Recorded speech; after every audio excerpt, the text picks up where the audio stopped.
The seeds of vision. In the dusty heart of Oakhaven Village, Maya stood before a patch of dry, cracked earth. While others saw a wasteland, she saw a lush sanctuary where neighbors could grow food and children could learn to build. She clutched a small, rusted hand trowel, the only tool she owned. "It's not enough," she whispered to the wind. "I need hammers, shovels, and saws to make this dream real." A shadow fell across the dirt. It was Kofi, the village elder, whose hands were as gnarled and strong as the roots of an ancient tree. "The dream is large, Maya, but the hands are small," he said, his voice like the low hum of a cello. Maya sighed. "I cannot build a workshop and a garden with just a trowel, Kofi. I must wait until I have the proper tools." Kofi knelt and picked up a sturdy, pointed branch from the ground. He began to scratch a furrow into the earth. "The first lesson, little bird, is this. You must build despite your limitations. If you wait for the perfect hammer, the house will never rise. Use the stone until you find the iron." He handed her the branch, showing her how it could serve as a plow. Maya began to sketch elaborate maps in the dirt,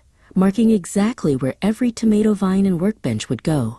She felt proud of her perfect design, but when a sudden afternoon rain turned her drawings into mud, she cried out in dismay. Kofi chuckled. "A plan is just an assumption, Maya. Stay humble. The land has its own ideas, and a true creator listens to the soil rather than commanding it." A few weeks later, Maya managed to trade some chores for a small pouch of rare sunflower seeds. She was hungry, and the seeds looked delicious. "Think of your resources as a harvest for tomorrow, not a snack for today," Kofi warned. "If you eat your potential now, you will have nothing to lean on when winter comes. Treat every coin and every seed as a life you are planting." Discipline became Maya's closest friend. Every morning before the sun kissed the rooftops, she was in the garden, pulling weeds and sharpening her rusty trowel. She realized that the workshop wasn't built of wood alone, but of the hours she spent showing up when she was tired. The garden began to green, not by magic, but by the steady rhythm of her persistence. One afternoon, a girl named Zola stopped to watch. "I wish I could help," Zola said, "but I don't know how to grow things." Maya remembered Kofi's wisdom. She didn't just give Zola a vegetable. She handed her the pointed branch. "I will teach you to be a creator," Maya said.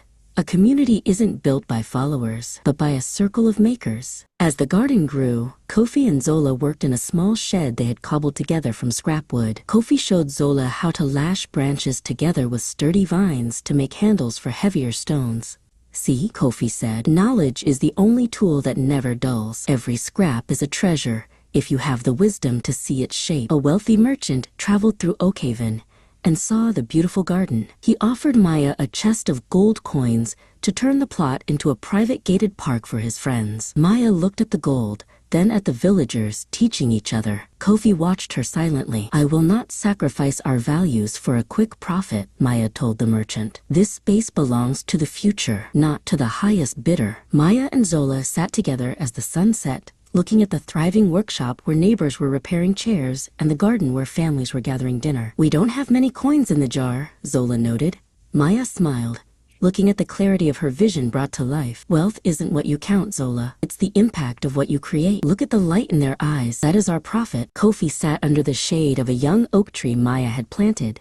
He was older now, but his eyes were bright. "You have learned well, Maya. You built when you were empty-handed, and now the village is full. Never stop learning, for the moment you think you know everything is the moment the garden starts to wither." Years later, Oakhaven was famous for its creators. Maya, now a woman of great vision, stood at the center of a magnificent community workshop. She held a beautifully crafted silver hammer, but on her belt, she still carried the old, rusty trowel. She knew that the greatest tools weren't made of metal, but of discipline, humility, and the courage to plant a dream.